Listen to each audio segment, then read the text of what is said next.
जय हिंद साथियों, स्वागत है आपका self study classes with Sumit Jain YouTube channel में। तो साथियों स्टार्ट हो चुका है आज का ये सेशन। सभी साथी आ जाए और एक बार जल्दी से वीडियो को लाइक कर दें। और जिन भी साथियों ने दोस्तों अभी तक सेल्फ स्टडी क्लासेस का ऐप डाउनलोड नहीं किया वो प्ले स्टोर में जाएं और प्ले स्टोर में जाकर के देखें कि आपको सेल्फ स्टडी क्लासेस का ऐप है। उस सेल्फ स्टडी क्लासेस के ऐप को दोस्तों आप डाउनलोड कर सकते हो। ठीक है, यहाँ पर आपको ऐप को डाउनलोड कर लेना है। एक बार जल्दी से वीडियो को लाइक करना है, अपने मित्रों तक शेयर कर देना है। ठीक है, और आपके लिए यहाँ पर दोस्तों हिंदी साहित्य का ऐप भी आपके लिए लॉन्च किया गया है। तो इस हिंदी साहित्य के ऐप को भी आप दोस्तों डाउनलोड कर सकते हैं, जहां पर आपको बहुत सारा स्टडी मटेरियल अब आपके लिए टीजीटी, पीजीटी, मास्टर कैडर और दोस्तों एलटी ग्रेड एग्जाम के लिए जिनको भी दोस्तों तैयारी करनी है और पेड कोर्स में एडमिशन लेना है, ट्रिक से पढ़ना है, तो आप 1500 में दोस्तों 12 महीने के लिए इसको क्या कर सकते हो, परचेस कर सकते हो। ठीक है, आपको करना क्या है, सेल्फ स्टडी क्लासेस का ऐप डाउनलोड कर लेना है। आप केबीएस एग्जाम की तैयारी कर रहे हैं, डीएसएसबी की तैयारी कर रहे हैं, एलटी ग्रेड की तैयारी कर रहे हैं या फिर एचपी कमीशन की तैयारी कर रहे हैं, तो सेल्फ स्टडी क्लासेस में दोस्तों आपके लिए बहुत ही विस्तृत और दोस्तों ट्रिकी कोर्स लॉन्च किए गए हैं, तो आप इनको डाउनलोड कर सकते हैं। साथ ही पंजाब मास्टर कैडर का मॉडल पेपर लॉन्च किया गया है। 4500 क्वेश्चन का कुल मिला के 6500 क्वेश्चन रहेंगे और 6500 क्वेश्चन में से 4500 क्वेश्चन की पीडीएफ आपको मिलने वाली है और टेस्ट भी मिलने वाले हैं। ठीक है, तो ये model paper Punjab master cadre के सिलेबस के अकॉर्डिंग ये मॉडल पेपर मात्र 599 में आप इनको परचेस कर सकते हैं। अब दोस्तों स्टार्ट करेंगे आज का ये सेशन। एक बढ़िया ही शाही प्रश्न आपके लिए दिया गया है कि अमृत राय की कौन सी कहानी सर्वाधिक लोकप्रिय रही। अमृत राय, प्रेमचंद के पुत्र का नाम था अमृत राय। अमृत राय ने कलम का सिपाही नामक एक जीवनी लिखी थी दोस्तों। ठीक है, ये जीवनी लिखी थी इन्होंने। अब इनकी कौन सी कहानी है जो सर्वाधिक लोकप्रिय रही, प्रश्न क्रमांक 1 में आपको चयन करना है। जल्दी से बताइए कौन सी कहानी। बहुत अच्छा क्वेश्चन है, प्रश्न थोड़े से कठिन हैं लेकिन बहुत ही अच्छे हैं। तब आपका उत्तर क्या हो जाएगा, बहुत बढ़िया। प्रियंका मिश्रा जी 50 में से 47, गुड। अमृत राय की कौन सी कहानी सर्वाधिक लोकप्रिय रही, तब आपका उत्तर है कि सर व्यथा का सरगम। व्यथा का सरगम यानी आपका उत्तर सी नंबर बिल्कुल सही है। ठीक है, सी नंबर लगाना है। ये अमृत राय की कहानी सर्वाधिक चर्चित रही, सर्वाधिक लोकप्रिय रही, सी नंबर आपका सही हो जाएगा। सभी ने ए लगा दिया जो कि गलत है, सी नंबर आपका सही है। नेक्स्ट देखो, नरेश मेहता की जीवनी महिमा मेहता ने किस नाम से लिखी। बहुत बढ़िया, बताइए किस नाम से लिखी है। बहुत अच्छा क्वेश्चन है अनिल कुमार जी। नरेश मेहता की जीवनी महिमा मेहता ने किस नाम से लिखी है, ये क्वेश्चन है आपके लिए। उदय यादव जी, प्रश्न क्रमांक 2 का उत्तर है। और नरेश मेहता के बारे में तो अपन जानते हैं, कई बार पढ़ा भी है। कई लोगों को तो इनका जन्म भी पता होगा। नरेश मेहता का कब हुआ था इनका जन्म, बताइए नरेश मेहता का। राहुल राज जी कमेंट में करिए जल्दी से, इनका जन्म कब हुआ था और इनकी जीवनी का नाम क्या है। तो सबसे पहले उत्तर बताया है, किसने बताया है, बताइए जल्दी से। सी नंबर लगा दिया है सौरभ वर्मा जी ने कि सर उत्सव पुरुष है इसका सही आंसर, यानी कि सी आपका बिल्कुल सही है, उत्सव पुरुष। ठीक है, वेरी गुड, सी राइट आंसर हो जाएगा। नेक्स्ट देखो, कौन सा उपन्यास रांगे राघव का नहीं है। रांगे राघव का उपन्यास कौन सा नहीं है, 3 नंबर में। थोड़े से प्रश्न का लेवल ऊंचा रहेगा, आपको बताना है। वीरेंद्र जी, कौन सा उपन्यास रांगे राघव का नहीं है, 3 नंबर में। 3 नंबर में आपको चयन करना है। और किसी को नहीं पता नरेश मेहता का जन्म कब हुआ था, शांति वर्मा जी, किसी को नहीं पता। कार्तिक सिंह जी, नरेश मेहता का। राखी आनंद जी, बताएं जल्दी से, नरेश मेहता जी का जन्म कब हुआ था, ये क्वेश्चन भी आपसे पूछा गया है। और साथ ही 3 नंबर में भी पूछा गया है कि ये आपका सही आंसर क्या हो जाएगा। और बीनू सरोज जी ने, बबीता जी ने बिल्कुल सही आंसर बताया कि सर कौन सा उपन्यास रांगे राघव का नहीं है। तो वो नहीं है कौन सा, सी नंबर, यानी कि पानी की प्राचीर। पानी की प्राचीर ये रांगे राघव जी का नहीं है, सी नंबर आपका बिल्कुल सही हो जाएगा। तो बताना है कि ये किसका है पानी का प्राचीर, ये भी बताना है, और नरेश मेहता का जन्म भी आपको बताना है। जल्दी बताओ, रामदरस मिश्र की रचना पड़ोस की खुशबू की विधा क्या है? 4 नंबर में बताइए जल्दी से, पड़ोस की खुशबू की विधा क्या है? बहुत ही अच्छा क्वेश्चन है, रामदरस मिश्र के बारे में पूछा गया। पड़ोस की खुशबू एक इनकी रचना है, लेकिन इसकी विधा क्या है? प्रमोद सैनी जी बताइए, जॉनी बंसल, सुनीता चौधरी जी, प्रश्न क्रमांक 4 में। और ये पड़ोस की खुशबू इसकी विधा क्या है बताओ। अपन ने याद किया था कि पड़ोस की खुशबू ने राम के दरस किए, बड़ी बात है, राम के दरस किए, लेकिन ये क्या है? बोले सर ये है संस्मरण है। नितिका जी 6 नंबर से रह गया, कोई बात नहीं, अगली बार जाएगा। पड़ोस की खुशबू की विधा क्या है? तो ये विधा बताया है रमा शर्मा जी ने, बिल्कुल सही है कि सर ये संस्मरण है, संस्मरण, ठीक है। जानवी जी बिल्कुल राइट आंसर है आपका, संस्मरण है। ये पड़ोस की खुशबू ने राम के दरस किए, तो रामदरस मिश्र जी का ये पड़ोस की खुशबू क्या है? संस्मरण विधा की रचना है। सी नंबर आपका बिल्कुल सही है, ठीक है। साहित्य जगत में हरिशंकर परसाई किस नाम से दोस्तों, किस नाम से प्रसिद्ध हैं? किस नाम से प्रसिद्ध हैं? हरिशंकर परसाई साहित्य जगत में, बहुत ही अच्छा क्वेश्चन, प्रश्न क्रमांक 5 में, साहित्य जगत में हरिशंकर परसाई किस नाम से प्रसिद्ध हैं? हरिशंकर परसाई के बारे में आप जानते हैं कि सर ये व्यंग्यकार हैं, व्यंग्यकार, लेकिन हरिशंकर परसाई किस नाम से प्रसिद्ध हैं? ये भी क्वेश्चन आपसे बनता है, तो जल्दी से आपको बताना है। उत्तर यहां पर क्या हो जाएगा? मंजू पाल जी, सुरेंद्र कुमार जी बताएं, प्रश्न क्रमांक 5 में राइट आंसर बताना है। सेल्फ स्टडी क्लासेस का ऐप सभी साथी डाउनलोड कर लें, ठीक है। और साहित्य जगत में हरिशंकर परसाई किस नाम से प्रसिद्ध हैं? ये 5 नंबर का क्वेश्चन है, और सभी लोगों ने बताया है। हरिशंकर परसाई पूछा है अनल कवि के नाम से नहीं, लाभा पुरुष के नाम से नहीं, सी नंबर देखो लगाते जा रहे सब लोग, नर्मदा पुत्र के नाम से, नर्मदा पुत्र के नाम से जाने जाते हैं दोस्तों। हरिशंकर परसाई का नाम सुना है, व्यंग्यकार के रूप में इनका नाम आता है, तो आपका यहां पर सही उत्तर हो जाएगा गीता रानी जी, नर्मदा पुत्र के नाम से जाने जाते हैं हरिशंकर परसाई जी, ठीक है, नर्मदा पुत्र। ए नंबर, विजय देव नारायण शाही किस काव्यधारा के कवि हैं? अनल कवि तो दिनकर को कहा जाता है, आप लोगों ने अनल कवि लगा दिया। देखो यहां पर बहुत सारे लोग गलत कर रहे हैं। विजय देव नारायण शाही किस काव्यधारा के कवि हैं? बहुत अच्छा क्वेश्चन है, 6 नंबर का प्रश्न पूछा गया है, और ये सही आंसर क्या हो जाएगा? किस काव्यधारा के कवि हैं? विकल्प अनुसार उत्तर आपको लगाना है, जल्दी से बताएं, और लाइक कर दें जल्दी, अपने मित्रों तक शेयर भी कर दो। विजय देव नारायण शाही किस काव्यधारा के कवि माने जाते हैं? ये क्वेश्चन है आपके लिए, और आपका सीधा आंसर जा रहा है कि सर विजय देव नारायण शाही की बात कर रहे हो, तो ये हैं किस काव्यधारा के? नई कविता, ठीक है। विकल्प अनुसार आपका उत्तर नई कविता हो जाएगा। अब आपको बताना है कि ये जो विजय देव नारायण शाही हैं, ये किस सप्तक के कवि माने जाते हैं? किस सप्तक के कवि माने जाते हैं बताओ? विजय देव नारायण शाही किस सप्तक के कवि माने जाते हैं? ये उत्तर भी आपको चयन करना है, जल्दी से सभी लोग बताएंगे, और एक बार जल्दी से लाइक भी करना है। नई कविता बी नंबर सही हो जाएगा। कौन सा यात्रा संस्मरण मोहन राकेश द्वारा दोस्तों रचित है? मोहन राकेश का यात्रा संस्मरण कौन सा है? 7 नंबर में आपको चयन करना है, बताएं जल्दी से, उत्तर क्या हो जाएगा? उत्तर क्या हो जाएगा? मीनाक्षी जी, विश्वास मलिक जी, प्रश्न क्रमांक 7 में यात्रा संस्मरण मोहन राकेश द्वारा लिखित या रचित कौन सा है? लगभग सभी से बनेगा कि सर आखिरी चट्टान है क्या? तीसरे सप्तक से संबंधित हैं, बिल्कुल सही है।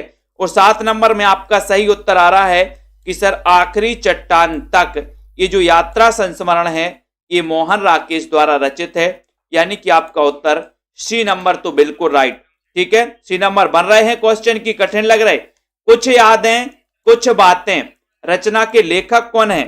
कुछ यादें कुछ बातें, रचना के लेखक कौन है? जल्दी से बताइए। कुछ यादें और कुछ बातें, ये रचना, इसके लेखक कौन है? एक अच्छा क्वेश्चन आपसे पूछा गया है प्रश्न क्रमांक 8 में, जल्दी से बताना है। बताइए पूरनमल जी, प्रश्न क्रमांक 8 का उत्तर। और 8 का उत्तर जा रहा है कि सर कुछ यादें और कुछ बातें, ये जो रचना के लेखक हैं वो लेखक कौन है? कौन है? कुछ यादें कुछ बातें। मैंने कई बार याद भी करवाया इसको कि सर कुछ यादें और कुछ बातें क्या हो जाती हैं? अमर, अमर हो जाती हैं। अमर हो जाती हैं तो अमरकांत, अमरकांत आपका बिल्कुल। कुछ यादें और कुछ बातें जीवन की क्या हो जाती है? अमर।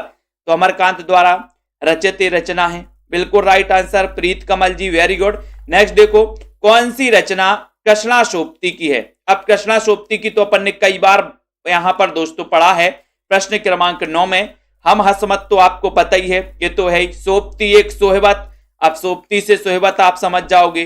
सोप्ती वेद संवाद, ये भी आप समझ जाओगे। ठीक है, तो ये हम हसमत हो गया। सोप्ती एक सोहबत, ये भी है। सोप्ती वेद संवाद, ये भी है। तो उत्तर कहां चला जाएगा? विजय गुप्ता जी कहां जाएगा उत्तर? बोले सर उत्तर चला जाएगा उपर्युक्त सभी में। डी नंबर आपका यहां पर सही हो जाएगा। ठीक है, खबरों की जुगाली निबंध की रचयिता कौन है? खबरों की जुगाली निबंध के रचयिता कौन है?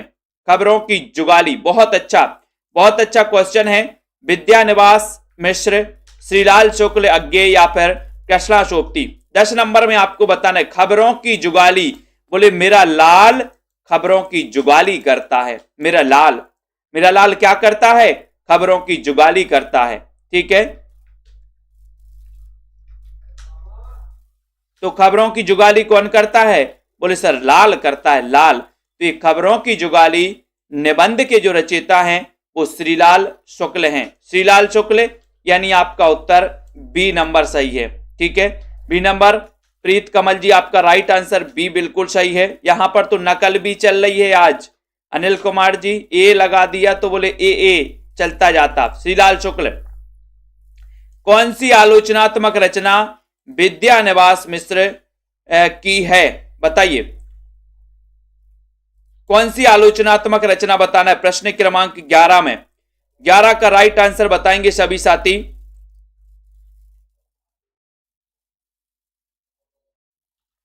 सॉरी, इसको छोड़ दो, अगला देखो। राही मासूम रजा का महाकाव्य कौन सा है? प्रश्न क्रमांक 12 में राही मासूम रजा का बताना है। जल्दी बताओ, प्रश्न क्रमांक 12 का राइट आंसर बताओ। राही मासूम रजा का महाकाव्य बताना है आपको। 12 नंबर में बताइए, बताएं जल्दी से। राही मासूम रजा का महाकाव्य कौन सा है? ये आपका 12 नंबर में पूछा गया और आपको लाइक करके शेयर भी कर देना है। जल्दी से बताओ क्या हो जाएगा राइट आंसर? राही मासूम रजा का महाकाव्य कौन सा है? ये पूछा है। संतोष के दिन, दिल एक सादा कागज, नीम का पेड़ या फिर क्रांति कथा? 12 नंबर में। और 12 नंबर का उत्तर है कि सर राही मासूम रजा। मासूम लोग क्या कर देते हैं? क्रांति कर देते, क्रांति। तो मासूम रजा का जो महाकाव्य है वो कौन सा है? क्रांति कथा। क्रांति कथा है, यानी कि आपका डी नंबर यहां पर सही हो जाएगा। ठीक है, डी नंबर क्रांति कथा। ठीक है, डी नंबर आपका राइट आंसर हो जाएगा। अब यहां पर देखो, मुर्दों का गांव रचना के लेखक कौन है? मुर्दों का गांव। आज तो बोले सर ऊपर से जा रहा है, सब कुछ जा रहा है क्या ऊपर से? थोड़ा सा लेवल बढ़ गया। अनिल कुमार जी, मुर्दों का गांव रचना के लेखक कौन है? अनिल कुमार जी ने कहा था सर लेवल बढ़ाइए। लेवल इतना बढ़ गया कि हार्ड ऊपर से जाने लगा। बताइए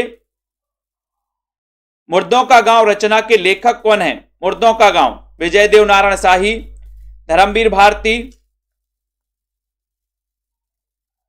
बताइए। प्रश्न क्रमांक 13 महाकाव्य पूछा गया था आपसे। महाकाव्य पूछा गया था 13 नंबर में आपसे पूछा है कि मुर्दों का गांव रचना के लेखक कौन है? और आपका उत्तर हो जाएगा, क्या हो जाएगा बताओ? संशय में पड़ गए, संशय में। उत्तर है कि सर मुर्दों के गांव में धर्म होता है, धर्म। मुर्दों के गांव में भी धर्म होता है, धर्म होता है। तो आपका उत्तर धर्मवीर भारती, बी नंबर आपका करेक्ट। मुर्दों के गांव में धर्म होता है, बी बताया मास्टर अधिगम जी ने। ठीक है, नामवार सिंह का मूल रूप से दोस्तों है, नामवार सिंह आपने नाम सुना होगा नामवार सिंह का, ये मूल रूप से क्या है? नाटककार हैं, आलोचक हैं, उपन्यासकार हैं या फिर एकांकीकार हैं? नामवर सिंह क्या हैं मूल रूप से, बताइए क्या हैं? प्रश्न क्रमांक 14 नंबर का आंसर बताना है। नामवर सिंह मूल रूप से क्या हैं, ये आपको बताना है नितिका जी। हाँ बिल्कुल, फिर से क्लास ज्वाइन करो और अच्छी तैयारी करो अब की बार। नामवर सिंह मूल रूप से क्या है, ये 14 नंबर में आपसे पूछा गया है और 14 नंबर में आपका उत्तर है कि सर ये मूल रूप से आलोचक माने जाते हैं। क्या माने जाते हैं? आलोचक। बहुत अच्छा, सभी का उत्तर राइट आ रहा है। कौन सी एकांकी लक्ष्मी नारायण लाल की नहीं है? बताइए, लक्ष्मी नारायण लाल की एकांकी कौन सी नहीं है? अंडे के छिलके, ताजमहल के आंसू, पर्वत के पीछे या फिर नाटक बहुरूपी? कौन सी एकांकी लक्ष्मी नारायण लाल की नहीं है? एक क्वेश्चन आपसे पूछा गया है दोस्तों 15 नंबर के क्वेश्चन में और आपको चयन करना है। सभी साथी सेल्फ स्टडी क्लासेस ऐप को जरूर डाउनलोड कर लें। जिनको भी दिवाकर तिवारी जी, शोभा पांडे जी, आईएम जल्दी से अंडे के छिलके, ताजमहल के आंसू, पर्वत के पीछे या नाटक बहुरूपी, कौन सी एकांकी लक्ष्मी नारायण लाल की नहीं है? ये आपसे प्रश्न पूछा गया और आपका उत्तर है कि सर कौन सी नहीं है? ये नंबर बताया बहुत सारे साथियों ने, तो हम भी एक के साथ चले जाते हैं। अंडे के छिलके बिल्कुल राइट आंसर, ये नंबर आपका सही है। बाकी ताजमहल के पीछे, ताजमहल के आंसू, पर्वत के पीछे, नाटक, ये दोस्तों लक्ष्मी नारायण लाल के हैं। तो आपका उत्तर एक नंबर सही है। कुमकुम यादव जी राइट आंसर। महाश्वेता ये किसका पर्यायवाची है? महाश्वेता, बहुत अच्छा क्वेश्चन। महाश्वेता ये किसका पर्यायवाची माना जाता है? ये क्वेश्चन आपसे पूछा गया। लेवल थोड़ा सा हार्ड ही पढ़ना है अपन को, सरल भी पढ़ेंगे और कठिन भी पढ़ेंगे, दोनों चीजें पढ़ेंगे, चिंता नहीं करो। इसी में आपको सरल भी आएंगे, कठिन प्रश्न भी आएंगे थोड़े थोड़े। ठीक है, तो महाश्वेता किसका पर्यायवाची है? एक क्वेश्चन प्रश्न क्रमांक 16 में आपसे पूछ लिया गया। और एक बार अगर आपने लाइक नहीं किया है अभी तक तो लाइक कर दो, सेल्फ स्टडी का ऐप जरूर डाउनलोड कर लो। और 16 नंबर का लगभग सभी से बनेगा कि सर सरस्वती का पर्यायवाची है महाश्वेता, यानी कि आपका जो बी नंबर है, सरस्वती जी की कृपा आप लोगों पर बरस जाए और अब की बार एग्जाम पार, यानी बी नंबर आपका बिल्कुल सही। ठीक है, शाश्वत का विलोम शब्द क्या है? प्रश्न क्रमांक 17 में शाश्वत का विलोम शब्द क्या है? बहुत अच्छा क्वेश्चन है।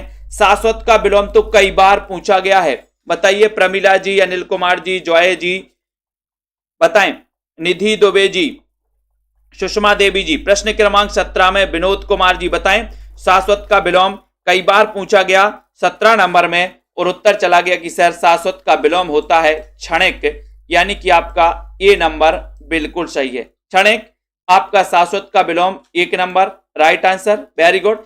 प्राण देने वाली औषधि के लिए एक शब्द बताइए। प्राण देने वाली औषधि के लिए एक शब्द क्या हो जाएगा? बताओ, प्राण देने वाली औषधि इसे क्या कहेंगे? प्राण देने वाली औषधि को प्रश्न क्रमांक 18 में, और सीधा सीधा आंसर जा रहा है, इसे क्या कहेंगे? और इसे पार्थिव कहेंगे क्या? नहीं। इसे शाश्वत कहेंगे? नहीं कहेंगे। इसे समसामयिक कहेंगे? नहीं कहेंगे। तो फिर इसे क्या कहेंगे? इसे प्राणदा कहेंगे, यानी कि प्राण देने वाली औषधि को प्राणदा, यानी कि डी नंबर आपका राइट आंसर हो जाएगा। कबीर सिंह जी, ठीक है। चंद्र प्रकाश जी, चिराग तले अंधेरा इस लोकोक्ति का सही अर्थ क्या है? चिराग तले अंधेरा लोकोक्ति का सही अर्थ क्या है? कंजूस होना, निरक्षर या फिर अनपढ़, अपराधी व्यक्ति सदैव सशंकित रहता है, अपना दोष स्वयं दिखाई नहीं देता। 19 नंबर में आपको चयन करना है और एक बार जल्दी से लाइक भी कर देना अपने मित्रों को। और उत्तर हो जाएगा चिराग तले अंधेरा। इस लोकोक्ति का अर्थ क्या है? लोक में उक्ति, लोक में उक्ति। अनीता धिम्मन जी बताएं। अंजू जी, यहां पर प्रश्न आपसे पूछा गया चिराग तले अंधेरा इस लोकोक्ति का सही अर्थ क्या है 19 नंबर में, और सीधा आंसर जा रहा है कि सर अपना दोष स्वयं दिखाई नहीं देता। चिराग तले अंधेरा, अपना दोष स्वयं दिखाई नहीं देता, यानी कि डी नंबर बिल्कुल राइट। ठीक है, अगला देखो कौन सा शब्द पुल्लिंग नहीं है। पुल्लिंग कौन सा नहीं है? बनावट, छाता, सूर और अमरूद। बताओ, बनावट, छाता, सूर या अमरूद, पुल्लिंग शब्द कौन सा नहीं है? ये क्वेश्चन बताना है पूरनमल जी। बताइए, रविकरण जी, तनु जी, कौन सा शब्द पुल्लिंग नहीं है? ये क्वेश्चन पूछा गया है सरोज यादव जी। और छाता तो पुल्लिंग है, छाता, सूर पुल्लिंग है, अमरूद, अमरूद भी पुल्लिंग है। पुल्लिंग है कि नहीं है? बनावट, ये क्या है बनावट? प्रश्न क्रमांक 20 में, और 20 का उत्तर सीधा जा रहा कि सर बनावट, अपन बोलते ना इसकी बनावट अच्छी है, प्रयोग करके देख लिया करो। ठीक है, तो 1 नंबर बनावट अच्छी है, नंबर बिल्कुल सही हो जाएगा। सर्वेश्वर दयाल सक्सेना की रचना कुछ रंग कुछ गंध की विधा क्या है? कुछ रंग कुछ गंध, इसकी विधा क्या है? बहुत अच्छा क्वेश्चन है। यहां पर कुछ रंग कुछ गंध, इसकी विधा बताना है। सर्वेश्वर दयाल सक्सेना के बारे में अपन कई बार पढ़ते हैं, खूंटियों पर टंगे लोग पढ़ते हैं, है ना।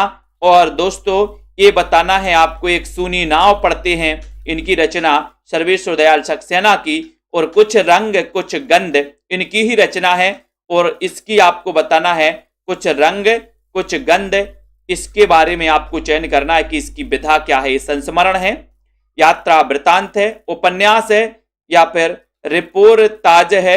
21 का आंसर ये क्या है? कुछ रंग कुछ गंध। अमरूद अच्छी है? नहीं, अमरूद अच्छा है रविकरण जी, अमरूद अच्छा है। तो यहां पर आपका उत्तर हो जाएगा कि सर ये कुछ रंग और कुछ गंध, ये सर्वेश्वर दयाल सक्सेना का क्या है? यात्रा वृतांत है। क्या है? यात्रा वृतांत। बी नंबर बता दिया है चंद्र प्रकाश जी ने, और बिल्कुल सही आंसर है आपका यात्रा वृतांत। वेरी गुड, बहुत बढ़िया। नेक्स्ट देखो, शिव प्रसाद सिंह का रिपोर्टाज कौन सा है? 22 का आंसर, शिव प्रसाद सिंह का रिपोर्टाज कौन सा है? बताइए। 22 में ब्रह्मपुत्र का मोर्चा, अंतरिक्ष के मेहमान, ऋण जल धन जल, या फिर खंडित यात्राएं। शिव प्रसाद सिंह का रिपोर्टाज आपको चयन करना है आर के पासवान जी 22 में। और 22 का अंतर जो क्वेश्चन है वो क्या हो जाएगा? शिव प्रसाद सिंह का रिपोर्टाज। रिपोर्टाज बताइए जल्दी से, रिपोर्टाज। आदेश देवी जी बताइए इसके जो, बताइए जल्दी से, कैसे और किससे, है ना। रितेश जी 22 नंबर, शिव प्रसाद सिंह का रिपोर्टाज कौन सा है? ये आपसे पूछा गया। और बी नंबर लगा दिया कुमकुम जी ने, सुधा तिवारी ने, बिल्कुल राइट आंसर, अंतरिक्ष के मेहमान। ठीक है, अंतरिक्ष के मेहमान, ठीक है, बिल्कुल राइट आंसर है आपका। ये जो रिपोर्टाज है दोस्तों, ये शिव प्रसाद सिंह का है, यानी कि बी नंबर आपका बिल्कुल राइट आंसर। बी जिन्होंने लगाया उनका आंसर बिल्कुल सही है। ठीक है, बी नंबर अनिल जी ने लगा दिया है। रघुवीर सहाय को किस काव्य संकलन के लिए साहित्य अकादमी पुरस्कार मिला है? अब साहित्य अकादमी पुरस्कार अगर आपको पूरे याद हैं तो आप बता सकते हो। रघुवीर सहाय को किस काव्य संकलन के लिए साहित्य अकादमी पुरस्कार मिले हैं? 23 का आंसर आपको चयन करना है। 23 में राइट आंसर बताना है। सही आंसर क्या हो जाएगा? बताइए, किसके लिए साहित्य अकादमी पुरस्कार मिल गया रघुवीर सहाय को? कई बार अपन ने पढ़ा है और इसको याद भी किया है कि बोले लोग भूल गए हैं, रघुवीर सहाय करो। लोग भूल गए हैं, लोग भूल गए हैं, रघुवीर सहाय करो। ये लोग भूल गए हैं, ये नंबर आपका बिल्कुल सही हो जाएगा। ठीक है, इसको साहित्य अकादमी पुरस्कार मिल गया, ये नंबर को। ठीक है,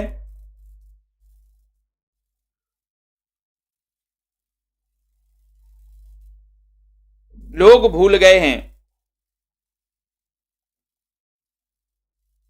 इसे ही मिला साहित्य अकादमी की सीढ़ियों पर धूप में मिला? किसको मिला जल्दी से बताओ। प्रश्न क्रमांक 23 है और यहां पर उत्तर लोग भूल गए हैं जा रहे हैं। अच्छे से देख लो, 23 नंबर का चेक कर लो एक बार। नेक्स्ट देखो, कौन सी कहानी निर्मल वर्मा की है?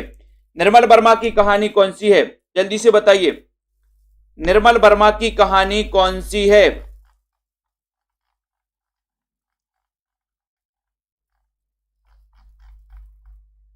निर्मल वर्मा की कहानी बताना है आपको।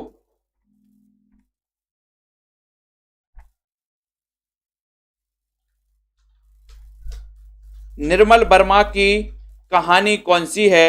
24 में आपको चयन करना है। उत्तर क्या हो जाएगा? उत्तर बताना है। प्रश्न क्रमांक आपका दोस्तों 24 नंबर है। 24 नंबर में चयन करिए। लोग निर्मल वर्मा, निर्मल वर्मा के बारे में बताओ।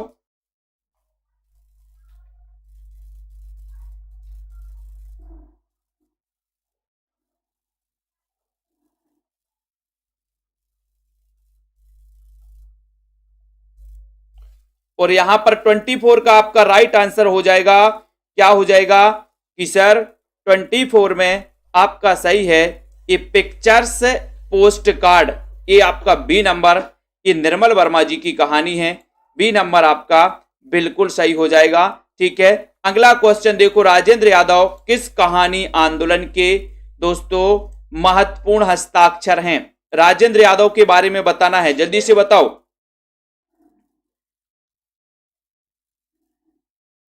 फटाक से आपको चयन करना है एक बार। राजेंद्र यादव किस कहानी आंदोलन के महत्वपूर्ण हस्ताक्षर माने जाते हैं? 25 में आपको चयन करना है। सहज कहानी के, समानांतर कहानी के, नई कहानी के, या फिर आ कहानी के? ये क्वेश्चन आपसे पूछा गया है, तो जल्दी से आपको चयन करना है। उत्तर आपको बताना है।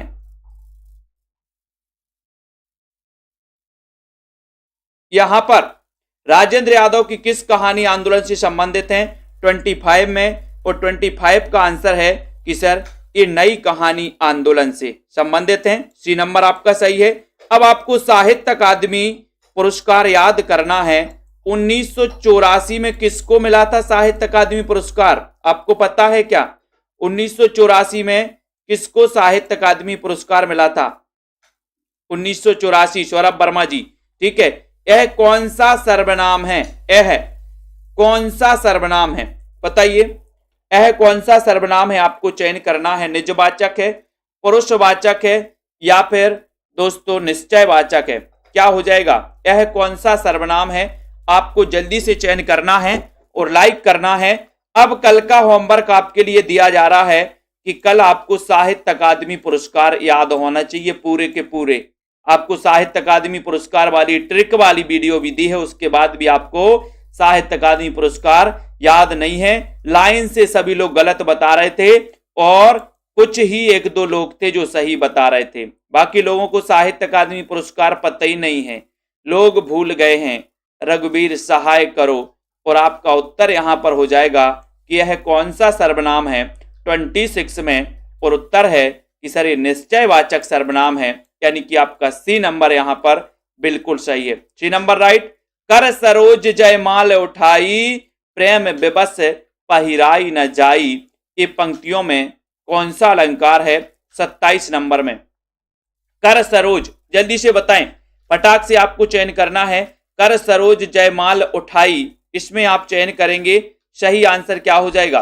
प्रेम विवश पहिराई न जाई। उपर्युक्त पंक्तियों में कौन सा अलंकार है? अलंकार पूछ लिया गया आपसे, अलंकार बताना है 27 नंबर में। और उत्तर यहां पर आपका सीधा जा रहा है कि सर इसमें संतोष कुमार जी वेरी गुड, रूपक अलंकार है। सी नंबर आपका राइट। कर सरोज जयमाल उठाई, रूपक अलंकार, सी राइट हो जाएगा। मात्रिक छंद कौन सा नहीं है? मात्रिक छंद और वर्णिक छंद अपन ने पढ़े हैं, तो मात्रिक छंद कौन सा नहीं है ये पूछा गया। बताइए सुरेंद्र जी, मात्रिक छंद कौन सा नहीं है ये बताइए। एनर्जी, विवेक जी, जल्दी से आपको 28 का आंसर बताना है। और 28 में जब आप लोग लाइन से उत्तर बताते हो, सी सी सी सी सी, लाइन से जब सी सी सी पर आ जाते हो तो हम भी डाउट में आ जाते हैं कि सब लोग सी बता रहे हैं, मतलब इसमें कुछ गड़बड़ तो नहीं है। ठीक है, लेकिन आप लोग थोड़ा सा अध्ययन करिए, साहित्य अकादमी पुरस्कारों को याद करिए। कल का होमवर्क है आपका। मात्रिक छंद कौन सा नहीं है 28 का आंसर? और 28 का आंसर है कि सर हरिगीतिका है, रोला है, दोहा भी है, लेकिन ये मंदा क्रांता नहीं है। ये नंबर सही हो जाएगा। नौकरशाही के भ्रष्टाचार से पीड़ित आदमी की व्यथा का उपन्यास कौन सा है? नौकरशाही के भ्रष्टाचार से पीड़ित आदमी की व्यथा का उपन्यास कौन सा है? बताइए, ये उपन्यास बताना। 1 इंच मुस्कान, महाभोज, आपका बंटी, या फिर यही सच है। प्रश्न क्रमांक 29 में आपको चयन करना है। लाइक करके जल्दी से शेयर भी कर दो। और यहां पर 29 में आदेश जी, विवेक जी बताइए 29 का आंसर। और 29 का ये नौकरशाही के भ्रष्टाचार से पीड़ित आदमी की व्यथा का उपन्यास कौन सा है, व्यथा से संबंधित उपन्यास कौन सा है? तो आपने पढ़ा है कि सर एक उपन्यास है महाभोज। और महाभोज से अपन समझते हैं कि ये भ्रष्टाचार से संबंधित है। और महाभोज ये मन्नू भंडारी जी का दोस्तों उपन्यास है, यानी कि आपका ये बी नंबर बिल्कुल सही है। वेरी गुड, बी नंबर है। नेक्स्ट देखो, मन्नू भंडारी की किस रचना के लिए व्यास सम्मान मिला? अब आपको अगर व्यास सम्मान पता है तो आप निश्चित ही सही बताएंगे। अब ऐसा नहीं तो एक ने बोला हुआ और सब बोलो हुआ, एक ने सी लगा दिया तो सी लगा। बिना दीवारों वाला घर, आपका बंटी, एक कहानी यह भी, और महाभोज। व्यास सम्मान बताना है कि किसको व्यास सम्मान मिला है, ये आपको बताना है। प्रश्न क्रमांक 30 में राइट क्लिक करिए और पंजाब मास्टर कैडर वाले जितने भी साथी को दोस्तों क्या है, जितने भी साथियों को मॉडल पेपर परचेस करना है, तो मॉडल पेपर आपके लिए पहले 4500 क्वेश्चन थे, जिसकी पीडीएफ भी आपको अवेलेबल रहेगी। और ये 4500 क्वेश्चन टेस्ट भी रहेगा, 599 में है। और अब इसमें 2000 क्वेश्चन और ऐड किए गए हैं। तो कुल मिला के दोस्तों ये 6500 क्वेश्चन है पंजाब मास्टर कैडर के लिए मॉडल पेपर के रूप में, संभावित प्रश्नों के रूप में। तो मन्नू भंडारी की किस रचना के लिए व्यास सम्मान मिला है, ये क्वेश्चन आपसे पूछ लिया गया है। और आपका उत्तर है कि सर एक कहानी यह भी, प्रवीण ओझा जी। बिल्कुल सही आंसर, सी नंबर आपने करेक्ट आंसर बताया। झाड़ी कहानी संग्रह के रचनाकार कौन है? झाड़ी बताइए, ये कहानी संग्रह कौन सा है? अनिल कुमार जी, मजा आ रहा प्रश्नों में कि नहीं आ रहा है? श्याम पंडित जी, विपिन पांडे जी बताइए, मजा आ रहा है? बोले सर मजा तो आ रहा है लेकिन पूरा ऊपर से जा रहा है। कोई बात नहीं, ऊपर से जा रहा, कभी तो नीचे आएगा। ठीक है, अबोहर से हैं सुरेंद्र जी, वेरी गुड। अब यहां पर बताना है कि झाड़ी कहानी संग्रह के रचनाकार कौन है। एक अच्छा क्वेश्चन आपसे पूछा गया है और उत्तर क्या हो जाएगा यहां पर 31 में। और 31 में आपका राइट आंसर है कि सर ये श्रीकांत वर्मा जी का कहानी संग्रह है। ये नंबर आपका बिल्कुल करेक्ट आंसर है, ये नंबर राइट, वेरी गुड। किस विद्वान ने नाथ संप्रदाय को नवीन नाम अवधूत संप्रदाय दिया? अवधूत संप्रदाय किसने कहा दोस्तों? नाथ संप्रदाय को, नाथ संप्रदाय को अवधूत संप्रदाय किसने कहा, ये आपको चयन करना है। प्रदीप कुमार जी, किरण जी कटारिया बताइए। कुरैशी जी, नाथ संप्रदाय को अवधूत संप्रदाय किसने कहा? एक क्वेश्चन आपसे पूछा गया और सीधा सा सरल सा क्वेश्चन आ गया है। अब तो आप लोग पूरा कंप्लीट करोगे, आपसे बनेगा। तो 32 नंबर में, और 32 में उत्तर है कि सर हजारी प्रसाद द्विवेदी ने इसको अवधूत संप्रदाय कहा था। यानी ए नंबर आपने फिर करेक्ट कर लिया, यानी बहुत बढ़िया, बिल्कुल राइट, बहुत बढ़िया। स्वयंभू के किस ग्रंथ को उनके पुत्र त्रिभुवन ने पूरा किया था? आपको पता है कि उस ग्रंथ में 90 संधियां हैं और 5 कांड हैं। ठीक है, और जो मूल रचना थी उसमें 83 संधियां थी। ठीक है, और 7 संधियां और दोस्तों जोड़ी किसने? त्रिभुवन ने। ठीक है, तो वो ग्रंथ कौन सा है जिसे जैनी रामायण भी कहा जाता है? और उसी ग्रंथ के कारण स्वयंभू को अपभ्रंश का प्रथम महाकवि भी कहा जाता है। और स्वयंभू को राम कुमार वर्मा ने हिंदी का प्रथम कवि माना है दोस्तों। स्वयंभू को, स्वयंभू किस सदी के थे? 8वीं सदी के से, ये भी याद रख लेना। स्वयंभू को अपभ्रंश का कालिदास, स्वयंभू को अपभ्रंश का वाल्मीकि, स्वयंभू को अपभ्रंश का व्यास कहा जाता है, ये भी याद करना है। और इनका एक ग्रंथ है कौन सा? पयोमचर्यु। ठीक है, ये रिट्ठडैमीचर्यु भी है दोस्तों इनकी रचना, स्वयंभू छंद भी इनकी रचना है। ठीक है, रिट्ठडैमीचर्यु भी है, पयोमचर्यु भी है, स्वयंभू छंद भी इनकी रचना है। लेकिन ये पयोमचर्यु इनका महाकाव्य है और इसको इनके पुत्र त्रिभुवन ने पूर्ण किया था। यानी कि यहां पर आपका बी नंबर बिल्कुल सही है। ठीक है, बीसल देवरासो काव्य कितने खंडों में है? कितने खंडों में है? 2 खंडों में, 3 में, 4 में या फिर 5 में? ये बीसल देव रासो श्रृंगारिक रचना मानी जाती है दोस्तों, श्रृंगारिक रचना मानी जाती है। ठीक है, कौन? बीसल देव रासो। ठीक है, इसके रचनाकार कौन है? तो इसके रचनाकार है नरपति नाल है, नरपति नाल है। ये अजमेर के शासक से संबंधित रचना है, कौन सी? बीसल देव रासो। ठीक है, अब आपको पता है कि ये बीसल देव रासो कितने खंडों में है, ये भी आपको बताना है। तब आपका राइट आंसर यहां पर क्या हो जाता है, जल्दी से एक बार सभी लोग बता देंगे और लाइक भी कर देंगे अपने मित्रों तक। बहुत अच्छा क्वेश्चन आ गया है और यहां पर 34 नंबर में सही आंसर जा रहा कि सर ये 4 खंडों में है, 4 खंडों में, यानी कि सी नंबर आपका बिल्कुल सही, C number right answer. Very good. किसके अनुसार पृथ्वीराज रासो की शुरुआत सुख सुखी संवाद के रूप में हुई है? सुख सुखी संवाद के रूप में हुई है किसकी? आचार्य शुक्ल के अनुसार, हजारी प्रसाद द्विवेदी के अनुसार, नरोत्तम स्वामी के अनुसार या फिर गारसा दत्तासी के अनुसार? तो किसके अनुसार पृथ्वीराज रासो, जो कि हिंदी का प्रथम महाकाव्य है दोस्तों, ठीक है, इसकी शुरुआत सुख सुखी संवाद के रूप में हुई है? एक अच्छा क्वेश्चन है और एक क्या किसने माना है 35 में, और 35 का सीधा आंसर जा रहा है हजारी प्रसाद द्विवेदी पृथ्वीराज रासो को सुख सुखी संवाद के रूप में इसकी रचना मानते हैं। सुख सुखी संवाद आप समझते होंगे कि दोस्तों रानी के द्वारा प्रश्न और राजा के द्वारा उसके प्रश्न का समाधान। ठीक है अतेंद्र जी, अब यहां पर आ जाते हैं।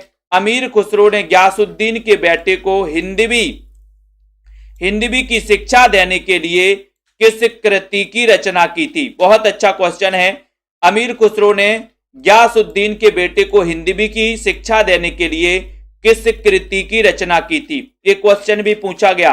आपको पता है खड़ी बोली के प्रथम कवि माने जाते अमीर खुसरो।